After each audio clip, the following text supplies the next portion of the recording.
जब भी हम घर का काम शुरू करते हैं तो हमें कुछ चीजों के बारे में पता नहीं होता है। इस वजह से हम जो चीजें जरूरी नहीं होती है उनके ऊपर भी लाखों रुपए खर्च कर देते हैं। पर अगर आपको पहले से ही पता हो कि वो कौन सी चीजें हैं जिनके ऊपर ज्यादा पैसे खर्च करने की आवश्यकता नहीं है, तो आपके लाखों रुपए बच सकते हैं। तो यही काम ये वीडियो करेगा। इस वीडियो को देखने के बाद आपके बहुत सारे पैसे जो है वो बच सकते हैं। सिर्फ आपको वीडियो पूरा देखना है और आपके साइट के कंडीशन अनुसार जो पॉइंट्स बताए गए हैं उनका इस्तेमाल कर लेना है। तो यहाँ पर पहला पॉइंट आ जाता है जो कि है वॉल थिकनेस। दीवारों की मोटाई जितनी ज्यादा होगी उतना ही आपको ईंटों के ऊपर खर्च जो है वो ज्यादा आता है। इसके लिए आपको लेबर भी ज्यादा लगता है। तो इसके लिए आप क्या कर सकते हो, आपके घर की जो बाहरी दीवारें हैं उनकी मोटाई आप 9 इंच रख सकते हो और जो अंदरूनी दीवारें हैं उनकी मोटाई आप 4 इंच तक रख सकते हो। जब आप अंदरूनी दीवारों के लिए 9 इंच के बजाय 4 इंच की दीवार लेते हो तो इसका फायदा यह होता है कि आपकी जो दीवारें हैं उनके लिए जो ईंटें लगने वाली होती है वो कम लगती है। साथ में यहाँ पर आपका जो लेबर कॉस्ट है वो भी बच जाता है। तो इसलिए अंदरूनी दीवारों के लिए आप 4 इंची दीवार की तरफ जा सकते हो। पर अगर आप दीवारों की मोटाई कम करने वाले हैं तो आपको 2 चीजों की तरफ खास करके ध्यान देना जरूरी होता है। सबसे पहली चीज ये करते समय आपका जो घर है वो आरसीसी फ्रेम स्ट्रक्चर टाइप होना चाहिए। और दूसरी इंपॉर्टेंट चीज ये आ जाती है कि आपके सिविल इंजीनियर से आपको एक बार सलाह जरूर कर लेनी है, उसके बाद जाकर इस डिसीजन को लेना है। अब यहाँ पर अगली चीज आ जाती है जो कि है सीमेंट। देखिए दोस्तों, घर बनवाने के लिए आपको सीमेंट जरूरी है। फिर चाहे आपका कंक्रीट वर्क हो, प्लास्टरिंग वर्क हो, ब्रिक वर्क हो या फिर टाइलिंग वर्क हो, इन सभी कामों के लिए आपको सीमेंट जरूरी होता है। पर यहाँ पर सीमेंट कंपनियां ऐसी मार्केटिंग स्ट्रेटजी करती है, अपनी सीमेंट बैग को अलग से फैंसी नाम देती है, फैंसी पैकिंग करती है और एक बैग के पीछे आपसे 30 से लेकर 50 रुपए ज्यादा लेती है। और आप भी ये सोचते हो कि घर का काम अगर मजबूत होता है तो क्यों ना ज्यादा पैसे खर्च किए जाए। पर वाकई ऐसी चीज है तो क्यों बड़े प्रोजेक्ट में इस तरह के सीमेंट का इस्तेमाल नहीं किया जाता है। जो बड़ी बिल्डिंग बनाई जाती है या फिर जहां पर सीमेंट का ज्यादा इस्तेमाल होता है वहां पर इस तरह के फैंसी नाम वाले सीमेंट का इस्तेमाल नहीं किया जाता है। वहां पर रेगुलर सीमेंट का इस्तेमाल किया जाता है, पर कुछ चीजों का ध्यान रखते हुए। सबसे पहली चीज, जो सीमेंट आप लेने वाले हैं वो फ्रेश होना चाहिए। 3 महीने से पुराना वाला सीमेंट बिल्कुल भी इस्तेमाल मत कीजिए। और जो सीमेंट होता है उसमें किसी भी प्रकार के लम्स यानी कि गांठें नहीं होनी चाहिए। और भी कुछ इंपॉर्टेंट चीजें होती है, हालांकि इसके ऊपर हमने एक सेपरेट वीडियो बना के रखी है, आई बटन में मैं उस वीडियो का लिंक दे दूंगा। देखिए दोस्तों, जो सीमेंट कंपनियां होती है वो जनरली 2 टाइप का सीमेंट बनाती है, ओपीसी और पीपीसी। ओपीसी यानी कि ऑर्डिनरी पोर्टलैंड सीमेंट और पीपीसी का मतलब होता है पोर्टलैंड पोज़ोलाना सीमेंट। इनमें से जो पीपीसी है उसका जो कॉस्ट होता है वो ओपीसी के सीमेंट बैग से 5 से लेकर 10 रुपए कम हो सकता है। तो इस पीपीसी सीमेंट का भी इस्तेमाल आप आराम के साथ आपके घर का ब्रिक वर्क हो, प्लास्टरिंग वर्क हो या फिर टाइलिंग वर्क हो, ऐसी चीजों के लिए कर सकते हो। अगली चीज जिसकी वजह से आपका खर्च बढ़ सकता है वो होता है आपके प्लॉट का चुनाव। प्लॉट लेते समय आपको ये जरूर ध्यान में रखना चाहिए आपका प्लॉट जो है वो स्क्वायर या फिर रेक्टेंगल शेप वाला होना चाहिए। ज्यादा अगर आपका प्लॉट आड़ा तिरछा है तो ऐसे प्लॉट में कंस्ट्रक्शन करना डिफिकल्ट होता है, साथ में ऐसे प्लॉट में कंस्ट्रक्शन कॉस्ट भी बढ़ जाती है। और दूसरी इंपॉर्टेंट चीज आपको ये जरूर ध्यान रखना चाहिए कि जो आपका प्लॉट है उसकी लेवल जो है वो रोड लेवल के समान होनी चाहिए। अगर आपका प्लॉट रोड लेवल से ज्यादा नीचे है, ऐसे वक्त में आपको प्लिंथ लेवल पे जो खर्च होगा वो ज्यादा हो जाता है। यानी कि आपको पहले तो रोड लेवल तक आना पड़ता है और रोड लेवल से भी ऊपर आपको 3 या फिर 4 फीट पर आपकी प्लिंथ हाइट को लेना पड़ता है। इस वजह से जो कंस्ट्रक्शन कॉस्ट है वो भी बढ़ जाता है।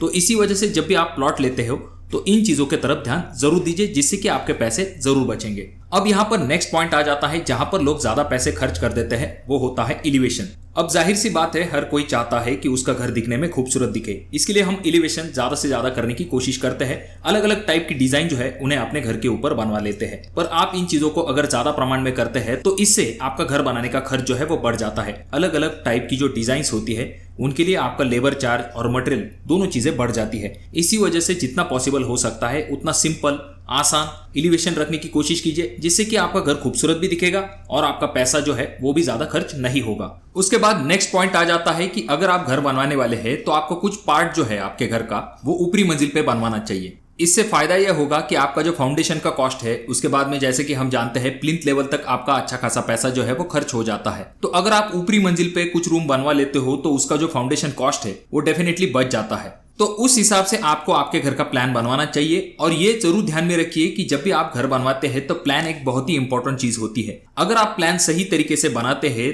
तो आपकी जगह का सटीक और सही तरीके से इस्तेमाल हो पाता है। अगर सही तरीके से प्लान नहीं बनाया जाता है, जहां पर जरूरत नहीं वहां पर अगर आपका स्पेस चला जाता है तो उसका आपको कोई फायदा नहीं होगा। एग्जाम्पल के लिए, पैसेज में आपको ज्यादा जगह वेस्ट नहीं करनी चाहिए। अगर स्पेस का इस्तेमाल आपके रूम के लिए होता है तो इससे आपका ज्यादा फायदा होगा और इससे आप कम जगह में भी अच्छा घर बनवा सकते हो और ये जरूर ध्यान में रखिए, जितना बड़ा आपके घर का प्लान होते जाएगा उतना ही ज्यादा आपको घर बनवाने के लिए खर्च आएगा। तो इसीलिए प्लान जो है वो आपको सही तरीके से बनाना है, हर एक चीज का, हर एक जगह का सही तरीके से इस्तेमाल करना है, जिससे कि आपको आगे चल के कोई भी तकलीफ ना हो और आपके पैसे जो है वो वेस्ट ना जाए। तो जैसा कि हम जानते हैं, घर बनवाने के लिए ईंटों की आवश्यकता होती है और ईंटों में बहुत सारे टाइप्स आज मार्केट में है, जैसे कि red brick, fly ash brick और डबल एसी ब्लॉक। अगर आपका घर आरसीसी टाइप है, यानी कि आपके घर को कॉलम बीम इस्तेमाल किए गए हैं, तो वहां पर आप इन तीनों में से किसी का भी इस्तेमाल कर सकते हो।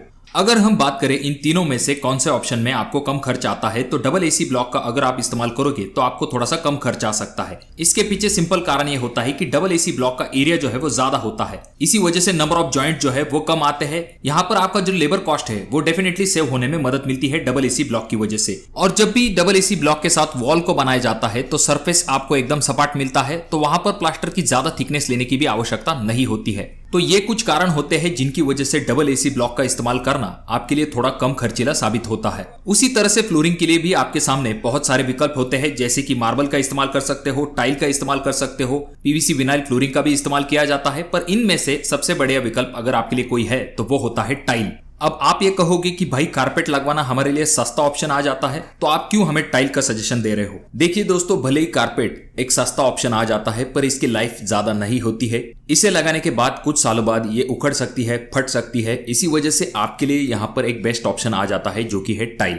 अच्छी क्वालिटी की जो टाइल होती है वो सालों साल तक चलती है, वहां पर आपको ज्यादा दिक्कत नहीं होती है और इसका जो खर्च है वो मार्बल से डेफिनेटली कम होता है। अगली चीज जहां पर लोग ज्यादा पैसे खर्च कर देते हैं वो होता है कॉन्ट्रैक्टर। जब कभी हम घर का काम किसी ठेकेदार को देने के बारे में सोचते हैं तो हम किसी रिश्तेदार या फिर दोस्त के कहने पर ठेकेदार को फाइनल कर लेते हैं। पर आपको क्या करना चाहिए, जो कोई भी ठेकेदार आप फाइनल करने वाले हैं उन्होंने आपको जो रेट दिया है वो मार्केट रेट के हिसाब से है या नहीं, इस चीज का एक बार आपको कंपैरिजन जरूर करके देख लेना चाहिए। दूसरी इंपॉर्टेंट चीज ये आ जाती है कि जहां पर भी उन्होंने पहले काम किया है तो आपको पहले काम की क्वालिटी देखनी चाहिए और कितने दिनों के अंदर उन्होंने काम को कंप्लीट करके दिया है उसके बारे में भी आपको जानकारी लेनी चाहिए। इन सभी चीजों को करने के बाद जब आप कॉन्ट्रैक्टर को काम देने वाले हैं उससे पहले आपको एक एग्रीमेंट बनवा लेना है, जहां पर आपको ये लिख के लेना है कि कॉन्ट्रैक्टर आपको कौन कौन से काम करके देने वाला है, पेमेंट किस हिसाब से लेने वाला है और काम कितने दिनों के अंदर कंप्लीट करके देने वाला है। ठेकेदार को काम देते समय इन चीजों को करना बहुत ही आवश्यक है, जिस वजह से आगे चल के आपके अच्छे खासे पैसे जो है वो बच सकते हैं और आपको जो सरदर्द है वो भी कम होगा। अब यहाँ पर अगला पॉइंट आ जाता है जो कि है स्लैब हाइट। देखिए दोस्तों, जहां तक बात आती है स्लैब की हाइट की, तो बहुत सारे लोग अपनी छत की हाइट जो है उसे ज्यादा रखना पसंद करते हैं।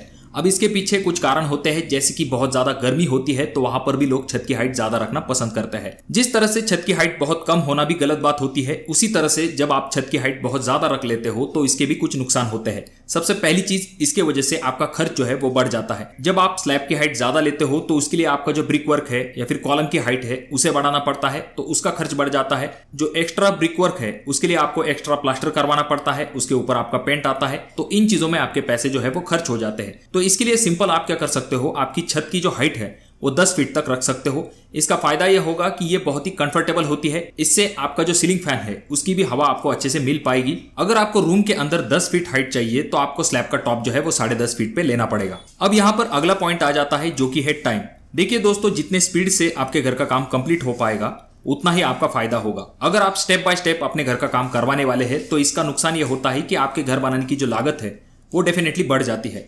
यानी कि अगर आप 6 से लेके 8 महीने के अंदर अपने घर का काम कंप्लीट करते हो तो इससे आपका जरूर फायदा होगा। अगर आप 1-2 साल के अंदर अपने घर का काम करवाने वाले हो तो यहाँ पर मटेरियल के रेट जो है वो बढ़ जाते हैं, साथ में जो लेबर रेट है वो भी बढ़ जाते हैं। तो इसीलिए आपको ये जरूर ध्यान में रखना चाहिए कि जब आप घर का काम शुरू करते हो तो कम से कम आपको 6 से लेके 8 महीने के अंदर अपने घर का काम जो है उसे कंप्लीट जरूर करना चाहिए। अब बात करते हैं स्टील के बारे में। देखिए दोस्तों, मार्केट में 2 टाइप का स्टील होता है। पहला होता है प्राइमरी स्टील और दूसरा होता है सेकेंडरी स्टील। प्राइमरी स्टील जो होता है उसका कॉस्ट जो है वो थोड़ा सा ज्यादा होता है और जो सेकेंडरी स्टील होता है उसका कॉस्ट थोड़ा सा कम होता है। अब ज्यादातर लोग अपने घरों के अंदर सेकेंडरी स्टील का इस्तेमाल करते हैं। जो लोकल कंपनी होती है स्टील मैन्युफैक्चर करने वाली, उनके पास से लोग जो है स्टील को परचेस करते हैं। हालांकि ये स्टील जो है आपको कम दाम में मिलता है, पर आपको कुछ चीजों की तरफ ध्यान देना जरूरी होता है, जैसे कि ISI मार्क, स्टील की जो ग्रेड होती है वो आपको चेक कर लेनी चाहिए। उसके बाद में जो सर्टिफिकेशन है, जैसा कि हम जानते हैं घर बनवाते समय मटेरियल में आपका सबसे ज्यादा खर्च होता है, उसमें से भी जो स्टील है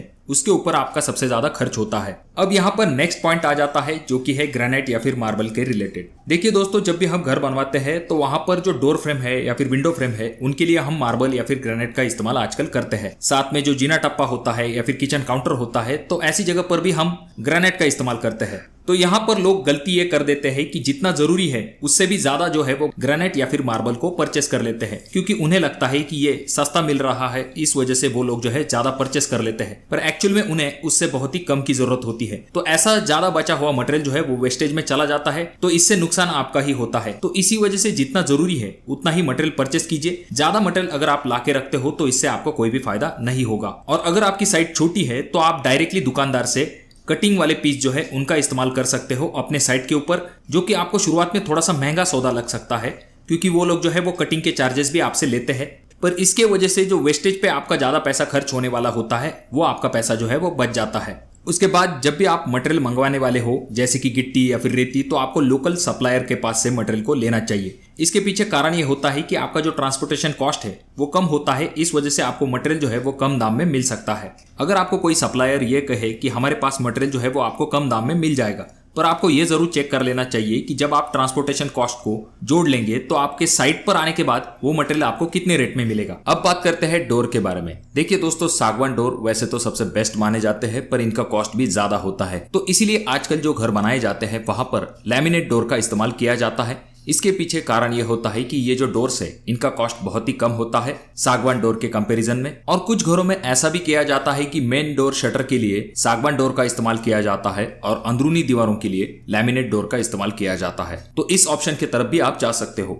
और एक ऐसी चीज होती है जिसके ऊपर फालतू खर्च हो जाता है फिर भी आपको पता नहीं चलता है, वो चीज होती है वेस्टेज। जब भी हम घर का काम करते हैं तो बहुत सारा मटेरियल जो है वो वेस्ट हो जाता है। इसका ना आपको फायदा है ना आपके ठेकेदार को फायदा है। पर अगर आप वेस्टेज को कंट्रोल कर लेते हो तो इससे आपका अच्छा खासा पैसा जो है वो बच सकता है। छोटी छोटी चीजें होती है, जैसे कि जब भी आप ब्रिक वर्क कर रहे हैं तो नीचे की तरफ सीमेंट की खाली बोरियों को बिछा के रखना चाहिए, जिससे कि वो ऊपरी मोर्टर जो है यानी कि जो मसाला है वो जब इन बोरियों के ऊपर गिर जाता है तो आप उसका तुरंत इस्तेमाल कर सकते हो। इस तरह से और भी चीजें होती है जिससे कि आप वेस्टेज को कंट्रोल कर सकते हो। देखिए दोस्तों, जब भी आप घर बनवाने वाले हैं तो इन चीजों की तरफ जरूर ध्यान दीजिए और जो चीजें आपके साइट के कंडीशन अनुसार सुटेबल है आप उन चीजों का इस्तेमाल कर सकते हो। अगर आपके कोई सवाल है तो आप कमेंट बॉक्स में कमेंट जरूर कीजिए। वीडियो अच्छा लगा हो तो जरूर इसे लाइक कर दीजिए। चैनल पे अगर आप लोग नए आए हो तो चैनल को जरूर सब्सक्राइब कर दीजिए। और ये जो तीनों वीडियो है इनमें से कोई एक वीडियो आपके जरूर काम में आ सकता है।